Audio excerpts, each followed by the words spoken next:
Salut à tous et bienvenue dans un tout nouveau Comics in Motion, votre émission d'analyse de comics. Au programme, aujourd'hui, il la rencontre entre deux monstres sacrés, l'un extraterrestre, l'autre mutant. Je parle de Predator vs Wolverine.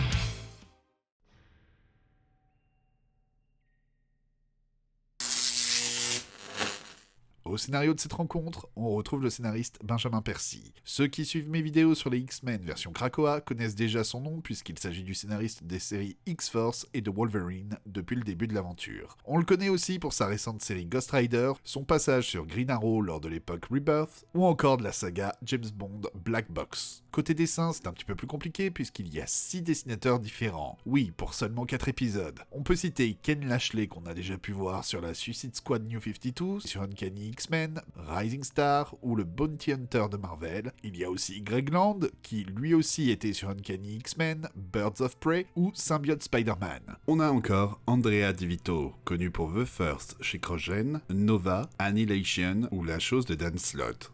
Il y a aussi Aidan Sherman, qui lui a fait Wanted Space chez Volt, la saison 3 de Batman The Adventure Continue, ou encore The Few. On peut citer Kei-Zama, qui a beaucoup travaillé sur la licence Transformers, et même sur Avenger Mech Strike. Enfin, il y a Gavin Guidry, qui est connu pour Superman 78, la suite des films en comics.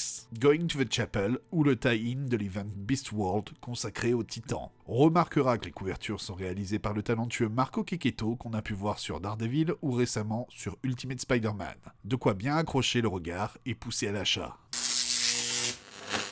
Vous pensiez tout savoir sur Wolverine, vous vous trompiez. Un membre de la race des Yoja, plus connu par le grand public sous le nom de Predator, cherche à traquer la proie la plus dangereuse ayant jamais existé. Le mutant nommé Logan est un bon candidat, non ? Prêt pour un affrontement qui survole plusieurs époques ? Qui est le Predator ? Peut-être que certaines personnes ne savent pas qui est le Predator. Il s'agit d'une créature extraterrestre dont le nom est aussi le titre du film. Predator est donc un film d'horreur de 1987 réalisé par John McTiernan et qui voit ce chasseur ultime de l'espace faire face à Arnold Schwarzenegger dans la jungle d'Amérique centrale. La créature à mandibules est connue pour son goût de la chasse, sa technologie très avancée lui permettant d'être un maître du camouflage, un casque lui permettant d'avoir une vision infrarouge ou encore un paquet d'armes très avancé. Il est très rapidement devenu un monstre classique des années 90 et il a eu le droit à pas mal de suites, pas toujours très heureuses, à l'exception de Prey que je vous recommande chaudement. D'ailleurs, si vous avez envie d'en savoir plus sur l'univers cinématographique du Predator, je vous recommande de voir les très bonnes vidéos de Guillaume Cassard sur le sujet.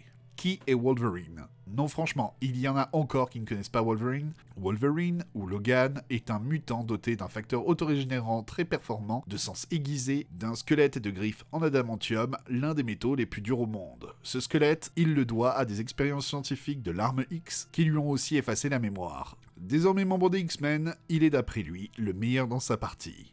Pourquoi un crossover ?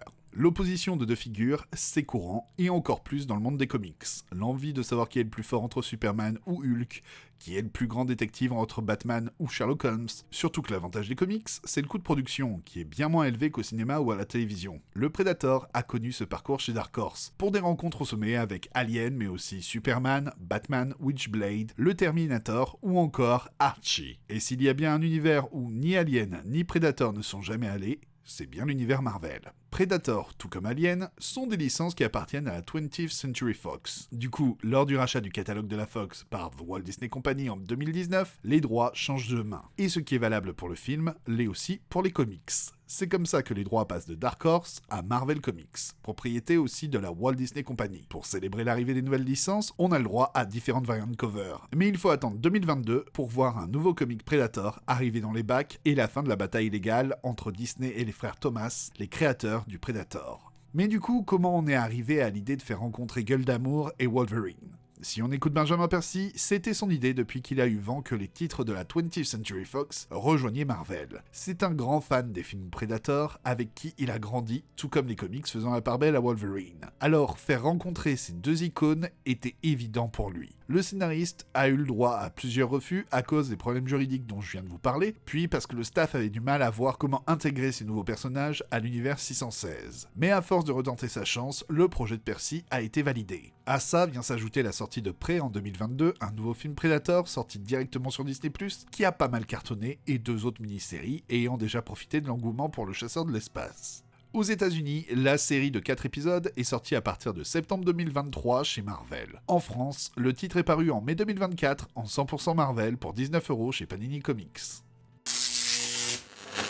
Quand on décide d'écrire une histoire où deux des plus grands prédateurs de la pop culture se rencontrent, ça donne quoi? Une partie de chasse. Et l'avantage quand on utilise des personnages pour en vivre longtemps, c'est qu'on peut faire durer la traque sur des décennies. Qui dit chasse, dit forcément chasseur et proie. Benjamin Percy fait le choix que le prédateur soit le chasseur et Wolverine la proie. L'un dans un rôle qu'on lui a toujours connu et l'autre dans une situation moins conventionnelle. Voir Wolverine, celui qui se dit le meilleur dans sa partie, affaibli et quasiment battu à de multiples reprises, c'est un axe assez original et ça a de quoi susciter l'intérêt. Pour cette histoire, le scénariste décide d'avoir un point de vue, celui de la proie. Logan. Et au final, c'est plutôt logique. Comme dans les films, le Predator doit être une menace qu'on voit peu, dont on ne sait pas grand chose, pour garder son aspect impactant. Predator vs Wolverine, c'est bien un crossover entre deux monstres sacrés, mais au final, c'est plus une histoire de Wolverine avec le Predator dedans qu'autre chose. En faisant de Wolverine le point de vue du lecteur, on en profite pour explorer la profondeur de Logan, de sa philosophie sur la chasse, sur la vie. On n'est pas juste face à une bête qui sort les griffes et guérit de ses blessures, et c'est peut-être ça qui donne une chance à Logan.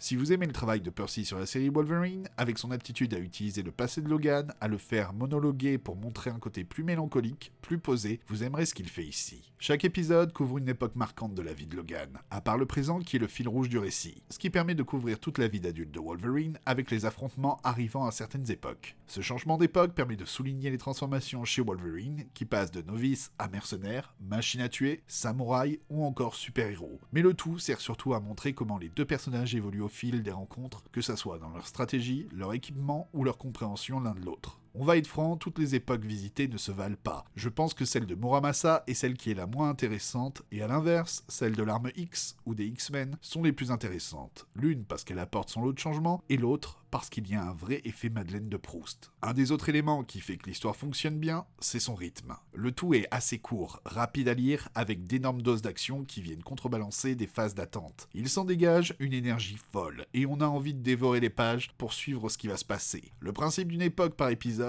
fait qu'on a hâte de voir ce que va nous apporter l'avenir. Ce qui, sur le papier, pouvait être une simple rencontre de Super Slip ou une bête fuite en avant, prend des tournures de violentes réflexions poétiques grâce à l'utilisation de la narration de Percy qui apporte beaucoup à l'ambiance générale. Le scénariste continue le travail qu'il a déjà amorcé sur X Lives, X Deaths of Wolverine avec cette exploration de différentes époques de Logan et utilise à son avantage le fait que Wolverine permet d'écrire des histoires variées, de super-héros, d'espions, de samouraïs, de monstres, de westerns, de science-fiction. Mais le cœur de l'ouvrage, c'est la comparaison entre le Predator et Wolverine, sur leurs similarités et leurs différences. Tous deux sont des armes, habitués à la chasse, tous deux suivent un code d'honneur. L'un se fie à la technologie, tandis que l'autre n'a confiance qu'en ses sens et son instinct. L'un est habité par le désir de devenir quelqu'un de bien aux côtés des X-Men, l'autre d'être le meilleur chasseur en ayant le meilleur trophée, le squelette de Logan. On sent que Percy respecte les personnages et fait tout pour que ça sonne le plus juste possible. Pas besoin de connaître les deux licences pour lire ce comics, mais on a pas mal de easter eggs pour les fans. Par exemple, l'épisode numéro 2 nous place la Team X de Wolverine en pleine jungle face au Yoja, ou encore une autre scène où Logan se cache dans la boue pour tenter de masquer sa chaleur. Côté Predator, on a même le droit à des références en dehors des films aux anciens comics. Pour Wolverine, on a le droit à pas mal de guests de son univers, et même à une retcon ou modification de continuité pour les anti-anglicismes, qui est plutôt pas mal trouvé et permet d'encore plus rapprocher Wolverine et le Predator. Qui dit chasse dit aussi violence. Sans deck. Et pour le coup, Predator vs Wolverine n'en manque pas. On a le droit à de la violence à l'état brut, et souvent à l'encontre de ce bon Logan qui déguste sévèrement. Percy va même jusqu'à pousser le facteur autorégénérant de Wolverine au-delà des limites, un peu comme on avait déjà pu le voir à l'époque de Civil War. Ah, je me souviens qu'à l'époque ça avait bien gueulé sur internet. Et c'est vraiment ce pouvoir qui va tout changer et qui permet à Wolverine de faire la différence. Vous l'aurez compris, puisque la traque se poursuit sur des décennies, Wolverine arrive donc à sauver sa peau. Mais s'il arrive à s'en sortir, c'est souvent dû à pas grand chose, ce qui permet de créer une forme de tension et de garder l'intérêt du lecteur. Et le tout va finir par créer une rivalité de plus en plus forte entre les deux personnages. On passe d'une simple chasse pour le Predator à quelque chose de plus personnel, venant directement frapper son ego.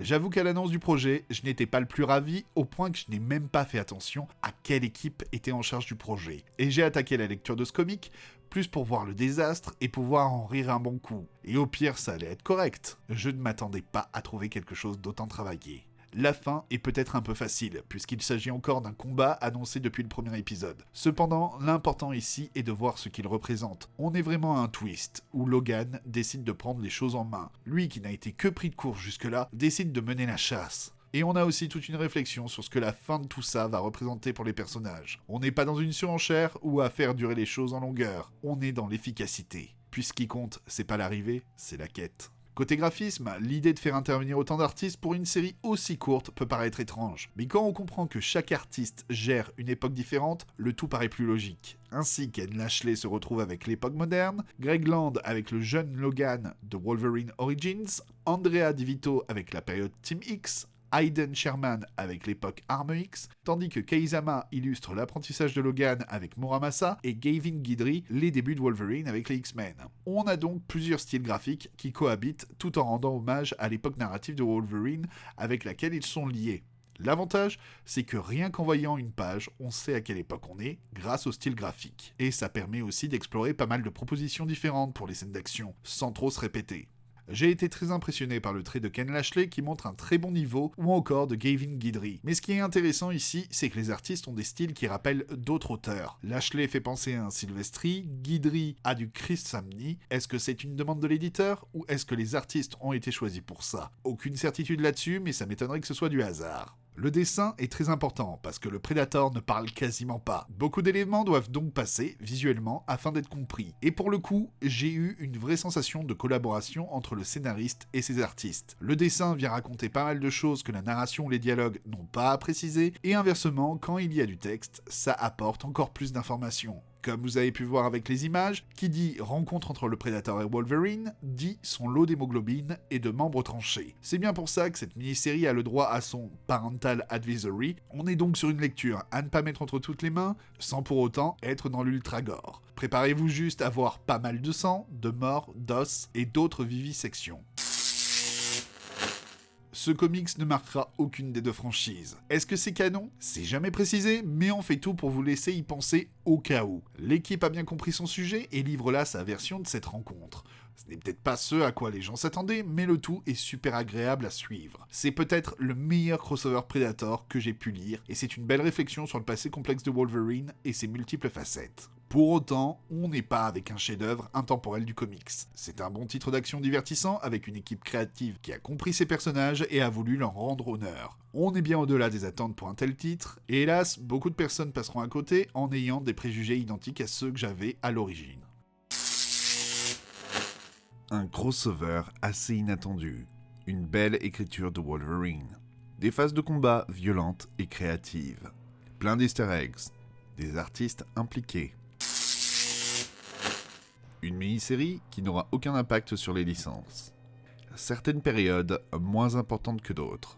Une fin assez simpliste. Et c'est ici que se termine ce Comics in Motion. Tu es donc prêt pour cette chasse à travers la pop culture? Du coup, envie d'un steak de Wolverine ou plutôt fricassé de Predator? Dis-moi d'après toi, qui devrait être le vainqueur? Et dis-moi tout ce que tu penses de ce crossover en commentaire, et surtout si tu penses lui laisser sa chance. Si tu n'es pas abonné à la chaîne, qu'est-ce que tu attends? Je t'invite à le faire, à cliquer sur la cloche que tu peux voir juste à côté du bouton abonnement pour être prévenu dès qu'une nouvelle vidéo est disponible. Tu peux même faire un tour sur ma page Tipeee pour m'aider financièrement avec la chaîne. Et merci d'avance de partager cette vidéo sur tous tes réseaux. On se rejoint sur X, Threads, Facebook, TikTok et Instagram. See ya!